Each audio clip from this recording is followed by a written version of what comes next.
तो नानक क्लासेज के YouTube channel पे आपका स्वागत है। आज है 18 जुलाई 2020 और 18 जुलाई 2020 के जितने भी most important Rajasthan plus India current affairs के क्वेश्चन बनते हैं आज हम उनका डिस्कस करेंगे। पूरा वीडियो ध्यान से देखना और लास्ट में मैं आपसे क्वेश्चन पूछूंगा जिनके जवाब आपको कमेंट बॉक्स में देने। दोस्तों वीडियो अच्छा लगे तो लाइक कर देना, शेयर कर देना अपने दोस्तों में ज़्यादा से ज़्यादा, और अगर आप चैनल पे नए हैं तो इसको सब्सक्राइब कर लेना और सब्सक्राइब करने के बाद इसके पास लगे बेल आइकन के घंटे को दबा लेना। तो शुरू करते हैं आज के इंपॉर्टेंट क्वेश्चन। उससे पहले आपको बता दें पीडीएफ इसकी नानक क्लासेज स्टडी अड्डा टेलीग्राम पे ग्रुप बना हुआ है, वहाँ हर रोज आपको पीडीएफ प्राप्त होती है। उसके अलावा सुबह 9 बजे आपको राजस्थान जीके की लाइव क्लास प्राप्त हो रही है। लगातार सबसे ज़्यादा विद्यार्थियों को ज़्यादा से ज़्यादा शेयर किया करो। तो पहले क्वेश्चन से स्टार्ट करते हैं। राजस्थान के किस किसान को हल्दर ऑर्गेनिक फार्मर राष्ट्रीय अवार्ड 2019 दिया जाएगा? यानी 2019 का अवार्ड है और 2020 में दिया जाएगा। वो राजस्थान के कौन से किसान वर्ग में आते हैं? हल्दर ऑर्गेनिक फार्मर राष्ट्रीय अवार्ड उन्हें दिया जाएगा। तो उनका नाम है सुरेंद्र अवाना। बहुत इंपॉर्टेंट क्वेश्चन बनेगा ये, क्योंकि राष्ट्रीय स्तर का अवार्ड इन्हें दिया जाएगा।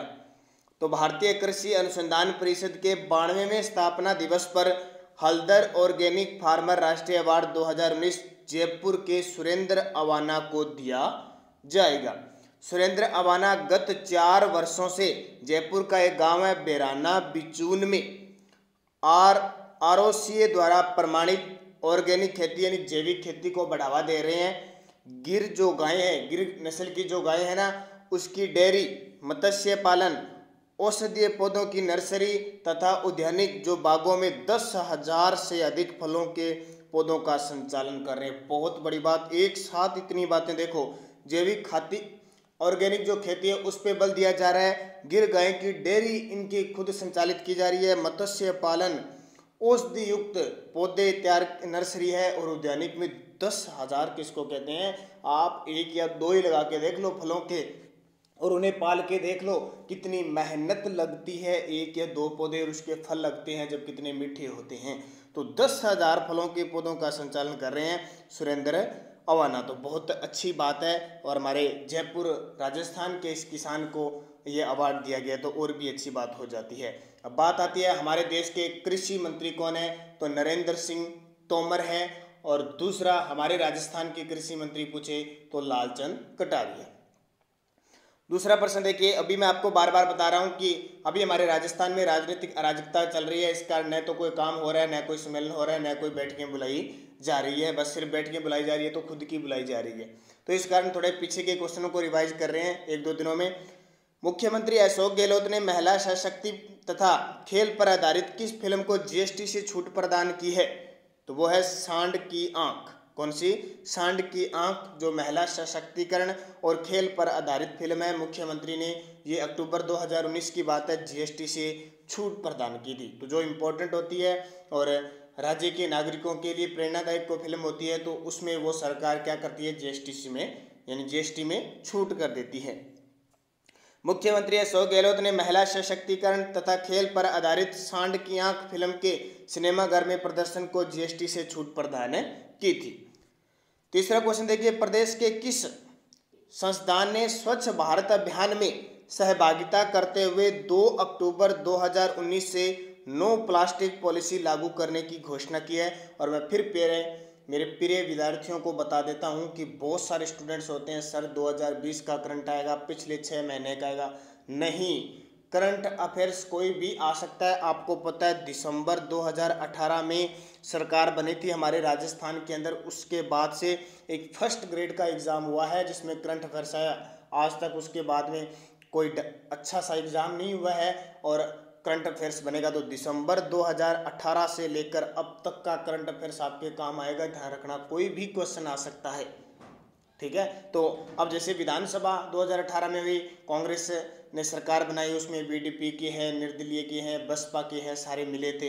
अब वापस उजागर हो गए सारे के सारे। तो वो नए जो मामले थे अब वो सारे नए हो चुके हैं, पुराने जो मामले थे तो वहाँ से क्वेश्चन आ सकता है, ये ध्यान रखना। तो कोई पुराना नहीं, नया नहीं, जो चर्चित है वो एग्जाम में पक्का आएगा। ये गांठ बांध लेना अपनी बात की। तो इसका सही जवाब है राजस्थान पुलिस अकादमी ने नो प्लास्टिक पॉलिसी लागू करने की घोषणा की है। मुख्य तथ्य 2 अक्टूबर 2019 को राजस्थान पुलिस अकादमी ने स्वच्छ भारत अभियान में सहभागिता करते हुए नो प्लास्टिक पॉलिसी लागू करने की घोषणा की। राजस्थान पुलिस अकादमी को 2008 में तंबाकू मुक्त क्षेत्र घोषित करने की पॉलिसी भी लागू की गई थी, ध्यान रखना। 2008 में पुलिस अकादमी ने 2008 में तंबाकू मुक्त क्षेत्र घोषित करने की भी पॉलिसी लागू की थी। जैसे अब कौन सी की है, नो प्लास्टिक पॉलिसी लागू की है। तो इंपॉर्टेंट है, आप मुझे जल्दी से कमेंट करके बताओगे स्वच्छ भारत मिशन की शुरुआत कब हुई और वर्तमान में राजस्थान पुलिस के महानिदेशक कौन है। दोनों क्वेश्चन मैं बहुत बार आपको बता चुका हूँ। वर्तमान राजस्थान पुलिस के महानिदेशक और स्वच्छ भारत मिशन की शुरुआत, दोनों क्वेश्चन आप मुझे जल्दी से कमेंट करके बताओगे। चौथा, हाल ही में चर्चा में रही अर्शी खानम का संबंध किस खेल से है। बहुत इंपॉर्टेंट, हाल ही में चर्चित रही अर्शी खानम का संबंध किस खेल से है, तो मुक्केबाजी से है। मुख्य तथ्य देखें, जोधपुर की मुक्केबाज अर्शी खानम ने पोलैंड में आयोजित 13वीं सिलेशियन अंतर्राष्ट्रीय महिला बॉक्सिंग चैंपियनशिप में 52 किलो भार में स्वर्ण पदक जीता। तो जो भी खिलाड़ी हमारा राजस्थान का स्वर्ण पदक जीतेगा, जाहिर सी बात है उसका क्वेश्चन एग्जाम में पूछा जा सकता है। अर्शी जोधपुर की एकमात्र मुक्केबाज है जिसने प्रतियोगिता में लगातार दूसरी बार प्रतिनिधित्व कर भारत को पदक दिलाया। तो इंपॉर्टेंट आपके लिए बन जाता है अर्शी खानम, कहाँ की, जोधपुर की, खेल कौन सा, मुक्केबाजी। पांचवा क्वेश्चन देखिए, राजस्थान से पर्यटन मंत्री रहे विश्वेंद्र सिंह का विधानसभा क्षेत्र बहुत चर्चित है। विश्वेंद्र सिंह को पर्यटन मंत्री के पद से हटा दिया गया है। तो करंट का प्रश्न बन जाता है कि वो किस विधानसभा क्षेत्र से आते हैं, तो डीग, कुम्हेर, भरतपुर विधानसभा क्षेत्र से आते हैं। तो 3 मंत्रियों को हटाया गया, तीनों याद रखना है। विश्वेंद्र सिंह विधानसभा क्षेत्र डीग, कुम्हेर, भरतपुर से आते हैं और किस पद पे थे, पर्यटन मंत्री थे। सचिन पायलट जो उप मुख्यमंत्री कांग्रेस के प्रदेशाध्यक्ष और ग्रामीण विकास व पंचायती राज मंत्री थे, टोंक विधानसभा क्षेत्र से आते हैं। और रमेश मीणा खाद्य मंत्री थे, स्पोट्रा करौली विधानसभा क्षेत्र से आते हैं। तो तीनों का याद रखना, क्योंकि जो व्यक्ति, जो मंत्री या कोई भी किसी भी प्रकार में चर्चित रहेगा तो उसकी बातें मेन आपको याद करनी पड़ेगी। नेक्स्ट क्वेश्चन देखिए, 12 जिले को विश्व पटल पर पहचान दिलाने वाली सहरिया समाज की महिला शख्सियत है। बहुत इंपॉर्टेंट है, 12 जिले को विश्व पटल पर पहचान दिलाई है, पूरे देश में पहचान दिलाई है। और किस समाज की, सहरिया समाज की। देखिए ये सहरिया समाज पिछड़ी हुई जाति, आदिम पिछड़ी हुई जातियों में हम मानते हैं, उसने प्रसिद्धि दिलाई है। तो वह ग्यारसी बाई, कौन सी, ग्यारसी बाई। मुख्य तथ्य, ग्यारसी बाई के बारे में सारी डिटेल पढ़ते हैं। जन्म किशनगंज 12 के भूमिहीन सहरिया परिवार में हुआ।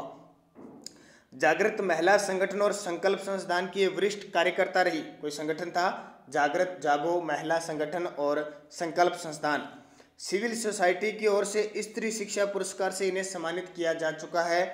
आमिर खान, अभिनेता आमिर खान ने सत्यमेव जयते कार्यक्रम में इनका सम्मान किया था। ये देखिए बहुत बड़ी बात हो जाती है, आमिर खान ने सत्यमेव जयते जो कार्यक्रम था उसमें इनका सम्मान किया था। अमेरिका की ऑक्सफोर्ड यूनिवर्सिटी की टीम द्वारा उन पर एक फिल्म का निर्माण किया गया था। ये देखिए विदेशी स्तर पर इस पहुंचा चुकी है अमेरिका की ऑक्सफोर्ड यूनिवर्सिटी। जिस तरह अमेरिका की हार्वर्ड यूनिवर्सिटी में रुमा देवी ने अपने भाषण दिए थे, अपनी बातें उन्हें बताई थी, किस तरह हस्तशिल्प क्षेत्र में उन्हें प्रगति की, कैसे उन्होंने काम स्टार्ट किया, वैसे ऑक्सफोर्ड यूनिवर्सिटी में एक फिल्म का निर्माण इनके नाम पर किया गया। उन्होंने बंधुआ मजदूर, मनरेगा, सूचना का अधिकार और महिला अधिकार जैसे मुद्दों पर आवाज उठाई थी।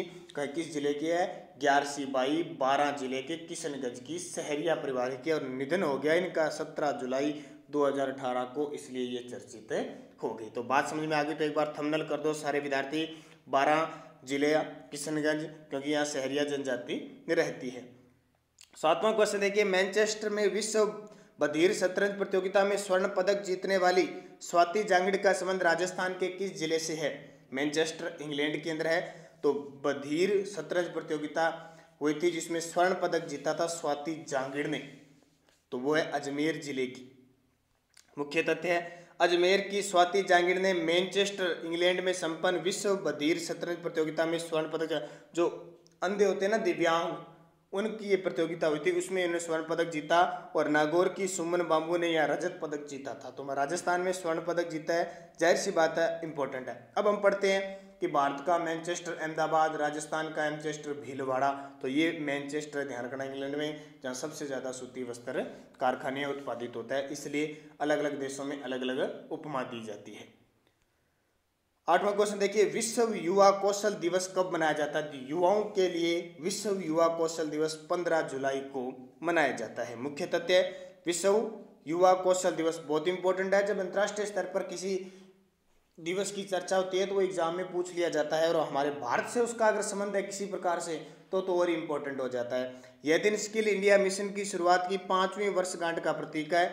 कौशल भारत केंद्र सरकार की पहल है हमारे, आपको पता है, कौशल विकास, जिसकी शुरुआत 5 साल पहले युवाओं के कौशल क्षमता को सशक्त बनाने के लिए की गई थी। 2015 में इसकी शुरुआत हुई थी। युवा कौशल दिवस 2020 की theme skill for a resilient youth, ये आपको याद ही रखना है, skills for a resilient youth है। उद्देश्य, दिवस का उद्देश्य वर्ष 2030 तक समान गुणवत्ता की शिक्षा सुनिश्चित करने और सभी के लिए आजीवन सीखने के अवसर को बढ़ावा देना है। संयुक्त राष्ट्र महासभा ने 18 दिसंबर 2014 को युवा के कौशल विकास में निवेश के बारे में जागरूकता बढ़ाने के लिए इस दिवस को मनाने का निर्णय किया था। तो विश्व युवा कौशल दिवस कब से शुरू हुआ? 2014 से। संयुक्त राष्ट्र संघ के जो महासचिव हो एंटोनियो गुतेरेस है। नेक्स्ट क्वेश्चन देखिए, किस कंपनी ने भारत में सबसे पहले 5G टेलीकॉम सर्विस लॉन्च करने का ऐलान कर दिया है? बहुत बड़ी बात, जियो प्लेटफॉर्म। और आपको पता है जियो के जो नेटवर्क है वो कितना फैला है, लगातार लगभग सभी विद्यार्थी जियो नेटवर्क का यूज करते हैं और उसकी एकदम नेटवर्किंग भी अच्छी रह रही है सबके मुकाबले। तो लगातार जियो प्लेटफॉर्म प्रगति कर रहा है। ये ऐलान रिलायंस इंडस्ट्रीज के चेयरपर्सन मुकेश अंबानी ने 15 जुलाई को अपनी वर्चुअल AGM वार्षिक आम बैठक में किया।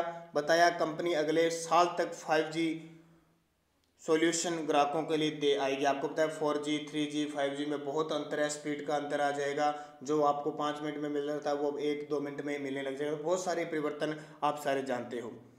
अब पिछली वीडियो का क्वेश्चन था, कांग्रेस के नए प्रदेश अध्यक्ष किसे बनाया गया है? तो गोविंद सिंह डोटासरा, जो लक्ष्मणगढ़ सीकर से विधायक हैं। इससे पहले थे सचिन पायलट।